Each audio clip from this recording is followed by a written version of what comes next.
Good morning, everyone. Thank you for joining today's session of X Marks the Spot, the live ThreatX demo. My name is Mackenzie, and I will be your host today. It's no secret that application security is really in the midst of a transformation. Virtually all enterprise applications and assets have become web-facing, whether in the form of a traditional web application, cloud applications, APIs, or microservices. Not only are these applications continuously in development mode, but they're also constantly being probed and attacked by human and automated threats. This truly inspired the founders of ThreatX to search for a new approach to web application protection that's centered around attacker behavior. And so today's session should give you insight on how that model works. A few housekeeping items before we fully dive into it. By default, all attendee lines are muted. If you have a question for our speaker, you can submit it using the GoToWebinar control panel. We will answer as many questions as we can during the live Q&A portion.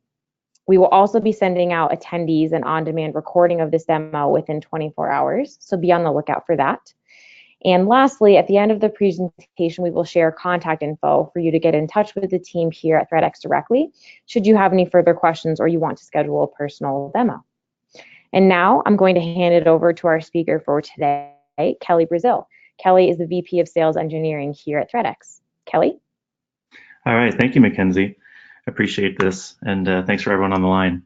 So we'll get right into it. Everyone knows that they need to protect their web applications, as Mackenzie brought out. But what we're finding is that adoption of WAF technology is really low in the field.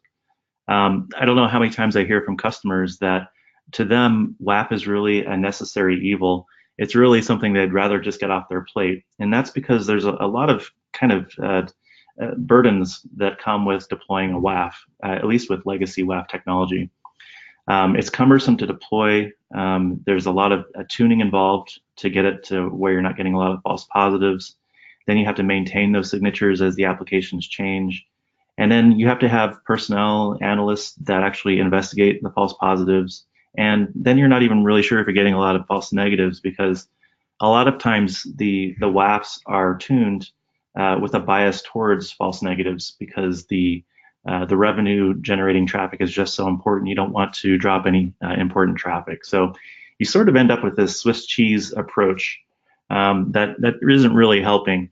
And what we find is that, though a lot of companies have WAF, they're using it in a non-blocking mode, or maybe they're just covering very few of their applications because of all the reasons we talked about. In the last Verizon data breach report, we see that at 21% of breaches start with web applications. So it's definitely a threat vector that's important for us to be covering, but we need to do better. So obviously something is broken with application security. Critical attacks are being missed, as we talked about. Security teams are understaffed. There's just too many technologies and alerts that are coming at them. There's been a lot of work done with SIM technology and anomaly detection that's tried to alleviate this, but we've seen that it still hasn't kind of produced the results that we're looking for.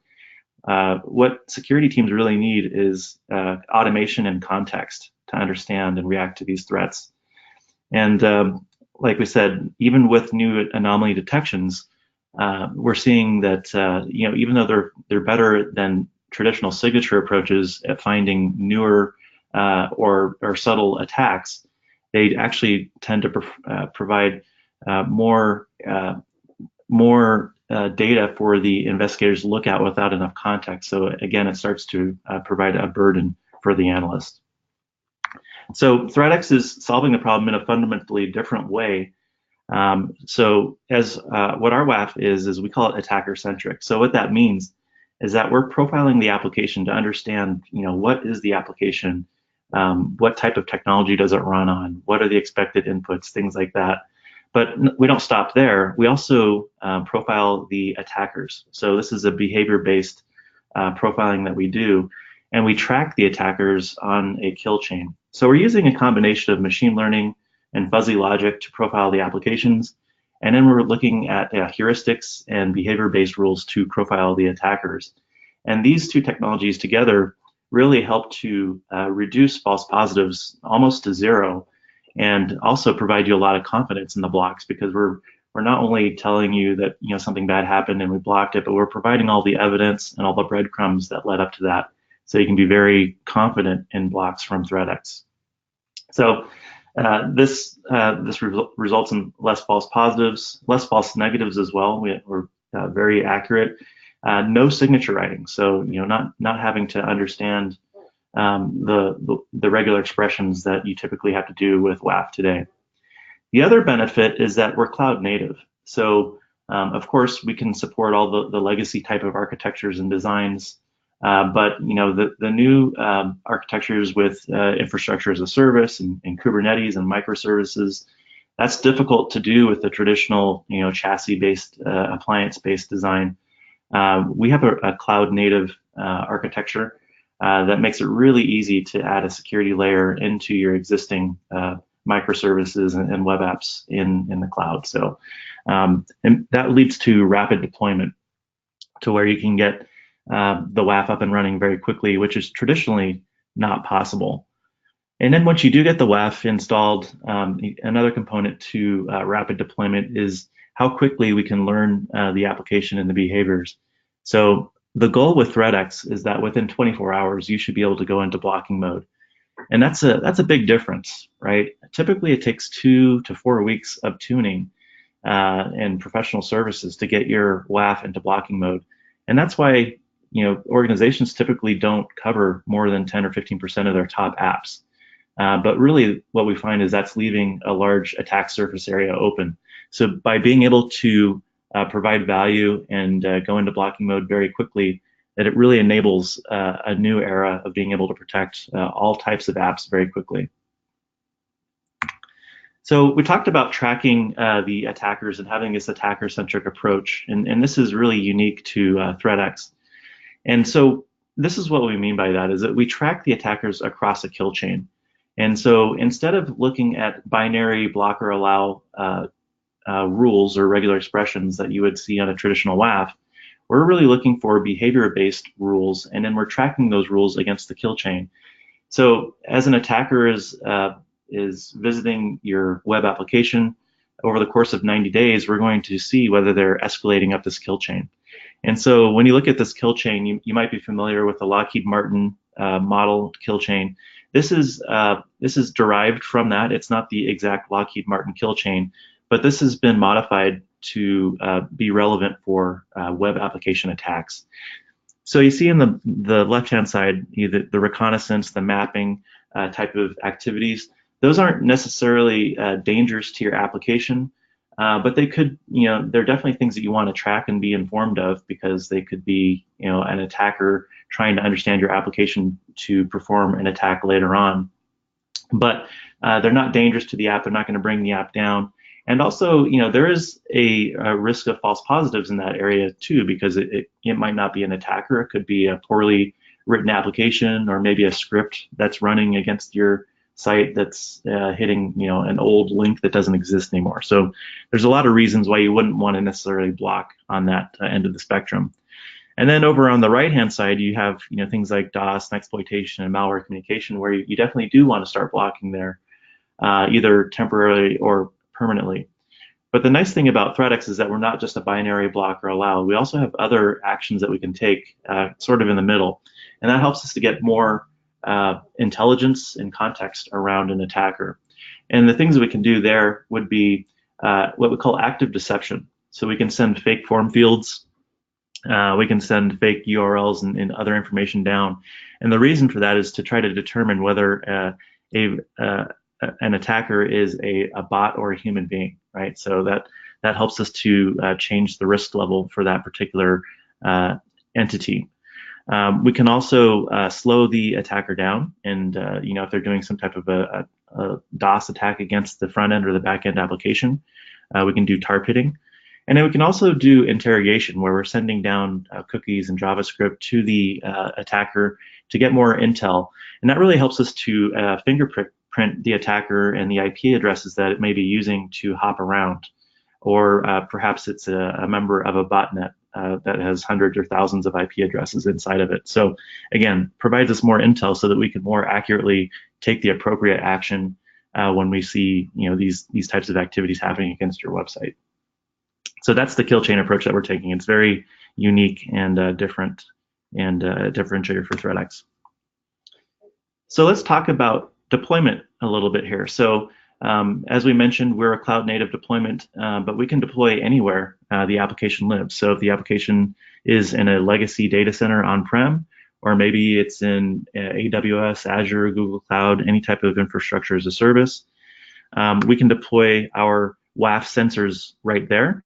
But we can also deploy the WAF sensors in our cloud. So we have a worldwide cloud with POPs all over the world, and we can deploy there just as easily. So the nice thing is that we can actually do the whole hosting and managing of the WAF for you to kind of take this off of your plate. A lot of customers like that because we have that layer 7 experience, and we can really help mitigate attacks and almost augment your SOC staff as well. So it's a great option. We are deployed as Docker containers, which means that we can deploy on bare metal, virtual machines, cloud, Kubernetes, microservices, doesn't matter. It's all very easy for us to deploy. So we're very flexible. And so once we get the sensors installed, you don't have to log into each sensor individually. They are ephemeral. They can go up and down just like modern microservices. They grab their configuration and updates automatically, so it's like a SaaS service.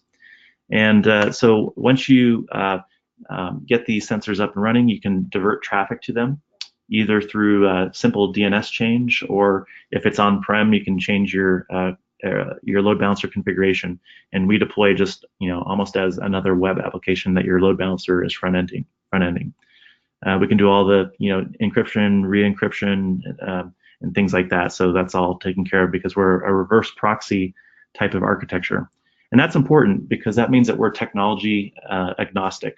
We don't care what type of web server you're running on the back end, whether it's Apache, Nginx, or some type of legacy web server, or maybe it's your own Python web server you created. Doesn't matter. We handle all types of technology transparently. So it's a really nice solution. So once we have the sensors up and running and they've got their configurations essentially, there's a couple different places where the security analytics are happening. The first place is obviously on the sensor itself. So on the WAF sensor, that's where we're doing the application profiling, where we're looking to see, is this a WordPress application or a .NET application, or what is it? Where are the form fields? What are the expected input types for the form fields? What's the expected language? How long do queries usually take to respond? A whole lot of things that we're looking at there.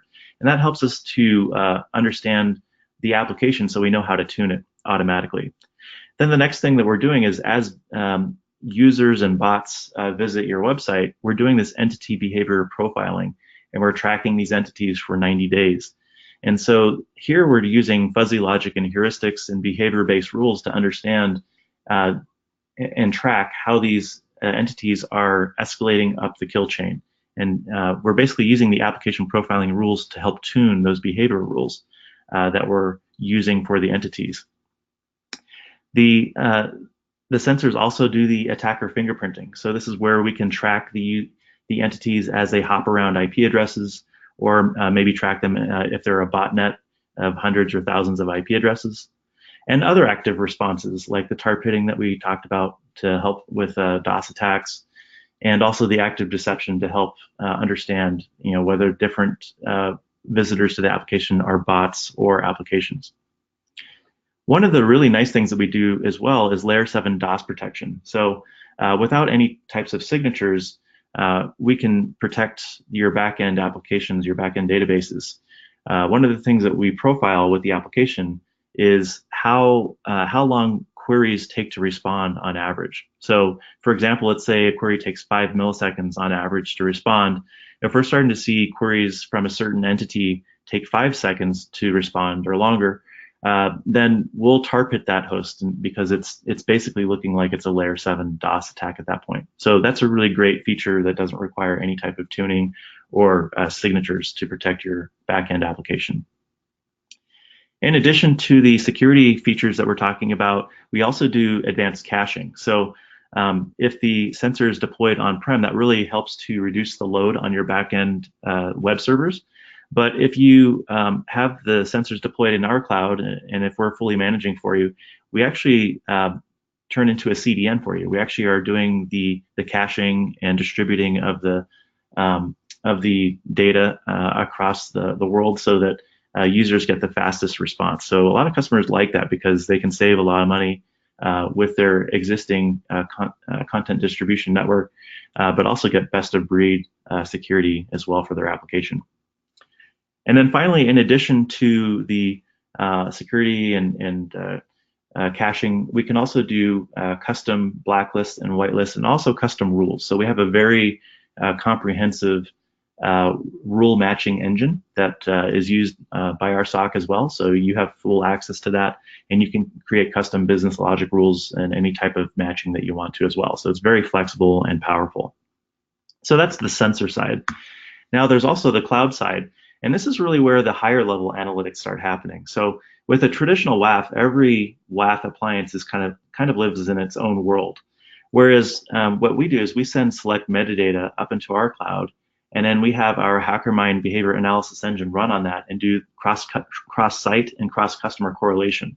And this is great because as we're tracking entities across customers, that means we could find an attacker and one customer that's done some really bad stuff. And if we see that attacker in your network, we can block them right away, even if they don't do anything in your network. So that provides inoculation via the network effect here. So it really allows you to have the best protection, and you're really benefiting from all the rest of our customer base as well. In addition to that, we're pulling in Intel. We have a 24/7 SOC that it both automates and manually curates Intel from multiple sources, both paid and also open source Intel. And then we push down dynamic rules. So this is automated through the HackerMind behavior analysis engine, and this is how we auto-tune the WAF, so you don't have to do that. These dynamic rules get pushed down. But on the other hand, our SOC is always tuning the HackerMind behavioral analysis engine, and they're also writing rules as needed. So one of the really nice things about having a behavior-based approach is that you're covered for zero-day attacks. We don't have to necessarily write signatures for them. So an example of this was the Apache Struts vulnerability that came out about a month ago. All of our customers were automatically covered for that because we were able to block the behaviors that were relevant for that attack, even without a signature. Though, just as a belt and suspenders approach, our SOC did actually write a signature very quickly after the vulnerability was published, just so that there's, you have double coverage. So customers really love that attention that they get from our SOC. And then finally, Ddos mitigation. So if the sensors are hosted in our cloud, then we can not only provide the layer 7 DOS protection, but we can also add on the volumetric DOS protection. And the nice thing about our cloud is that everything's based on a modern RESTful JSON API. That's the foundation of how you interact with our WAF solution. And then on top of that is the CLI and the dashboard UI that I'll demonstrate here in a little bit. So very easy to integrate and automate with us because everything's API driven. So now I'm going to jump into a demo here and kind of show you what this all looks like.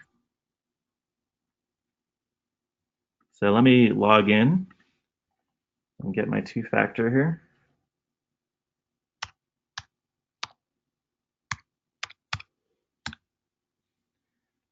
All right, let me just go ahead and zoom in here. Okay, so what you're looking at here is our dashboard UI. And again, this is based on our API. So all the information that you see here is available through the APIs. And of course, we can syslog this out to your Elk Stack or Splunk or whatever you have. That's totally fine. We're storing all of this data for 90 days. And again, if you're exporting this out to your Elk Stack or whatever, you can keep this indefinitely. But the thing I want to kind of focus in on here is this top graph and these three tabs here. So this top graph is really your threat level, kind of ebbing and flowing, and hopefully your web application doesn't look like this. This is our demo site, so there's demo attacks running up against our public web apps and APIs, just to kind of demonstrate what's going on here. But you see that the threat level went down here because there are a number of entities, but no entities were actually in blocking mode at that time. And then in these areas here, you see the entities are actually in blocking mode. So I'll talk about entities a little bit because that's a little bit of a differentiator for ThreatX. So these are the entities that we're tracking over time. And I'm looking at the last 12 hours here, but I could go back 90 days if I want to. And you can see there's a lot of entities that are in the high risk level. The maximum is 100. And we're also tracking the intensity as the entities are hitting the site. Are they scraping it? Are they scripting against your site? And you also notice that each entity gets a nice entity name. And the nice thing is that this entity name is shared across all of our customers. So that allows our SOC to track these entities, maybe see certain botnets or attackers that are known to attack, different verticals like retail or finance, things like that. So if I scroll down, there's quite a few here. I can see there's entities kind of in the mid-range and also at the low end here. And so what that means is that these entities, there's something suspicious about them. They haven't really done anything too bad yet, but we're beginning to track them. And it could be something as simple as maybe they came in from a Tor exit node or an anonymizing proxy, or the IP address or country they come from has some intel on it, things like that, right? So typically at this stage, it's just really something about the IP or the entity, their user agent, that is suspicious, and we start to track it. And then we get into the middle range where maybe they've done some things that look suspicious, but we can't necessarily say for certain that they're an attacker, but maybe they're kind of probing. So again, we're just keeping all those breadcrumbs. And so finally, we get into the red zone here. And this is where we start to see, things that get into the blocking mode, some higher intensity. Entities can have one or more IP addresses, one or more locations. So I'm going to go ahead and drill into one of these entities. And normally you would see a graph kind of go, up, over time here. But this particular entity started doing things right away. So there's just a single point. But again, if we were tracking this particular entity over 90 days, you would see, 90 days worth of a line graph showing what was going on there as we're tracking it. You can see this entity is coming from the United States, has a score of 60. Geo reputation is low, but it has some medium intensity. So it's been doing some type of scripting against the site. This one has a single IP, but it could have many. And I can go ahead and manually block or whitelist this here if I want to. I could also do it through the APIs as well. But what I want to do is I want to kind of show you what makes us different as far as how our behavior rules are written. So if I drill down here, I can see that the entity is going to our WordPress site. They're going to the /debug URI, and they have these parameters of log equals .. password. So just from the human eye, we can see right away that they're doing some sort of a directory traversal.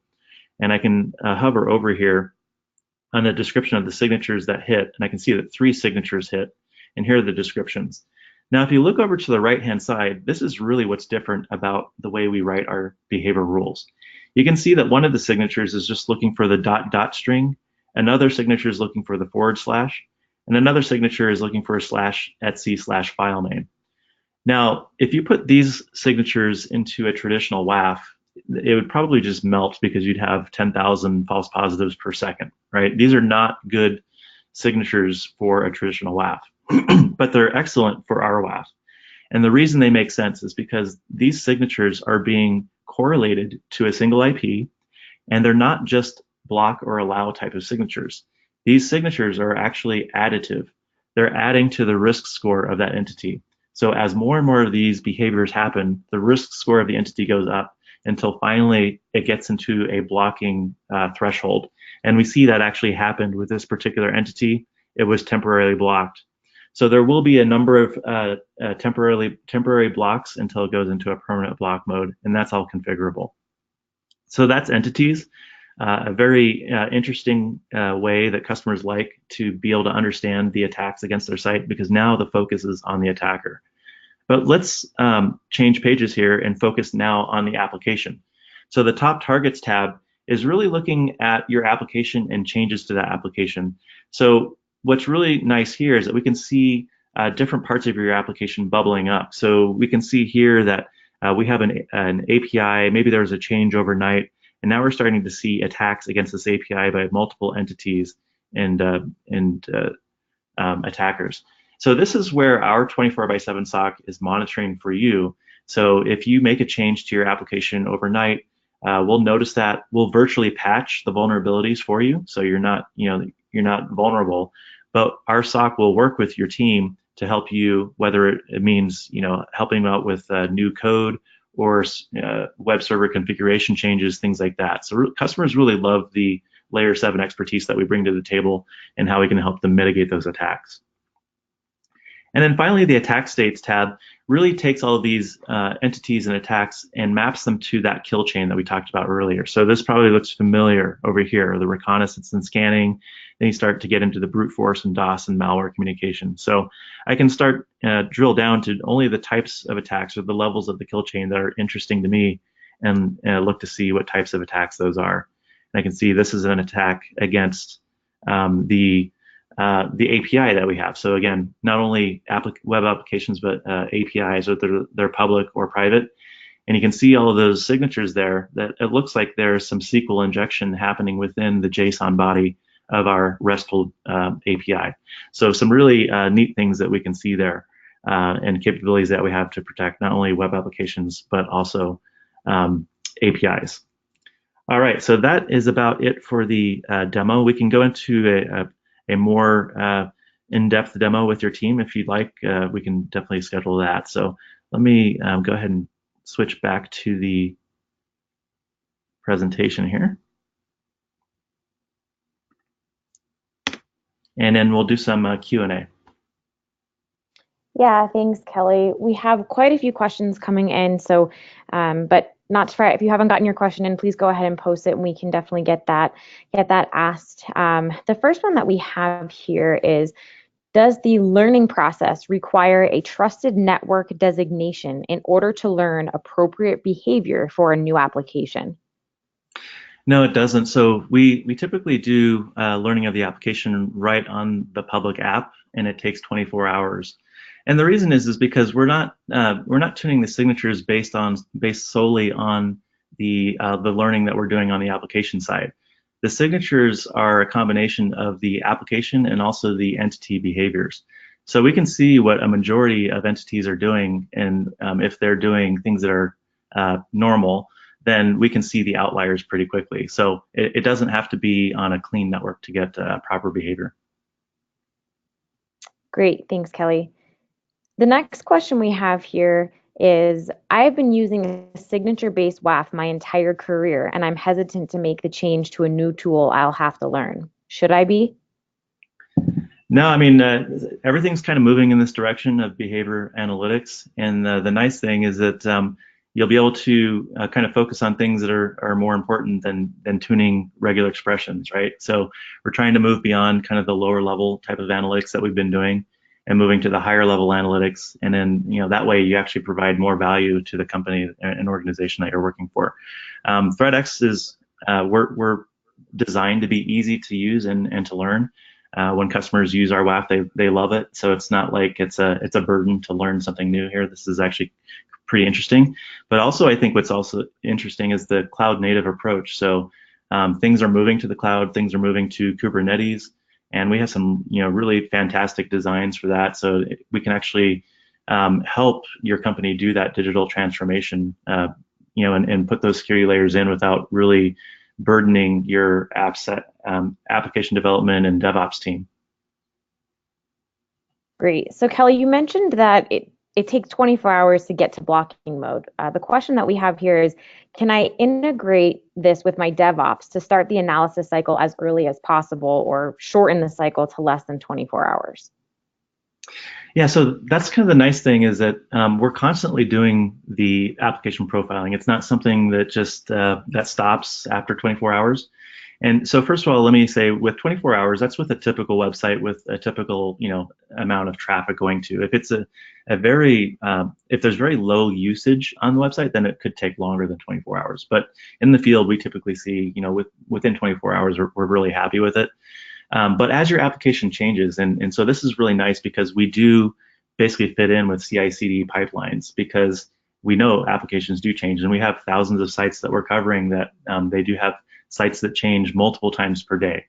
So the application profiling doesn't stop, and as changes are happening, those changes will actually be implemented before 24 hours. But just for that initial learn, we want to do the 24 hours just to make sure we're seeing all the different form fields and different parts of the website.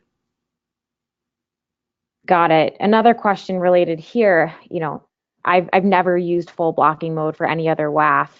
Why would I do that with ThreatX? Yeah, that's a great question, and that's something that we talk to customers about all the time.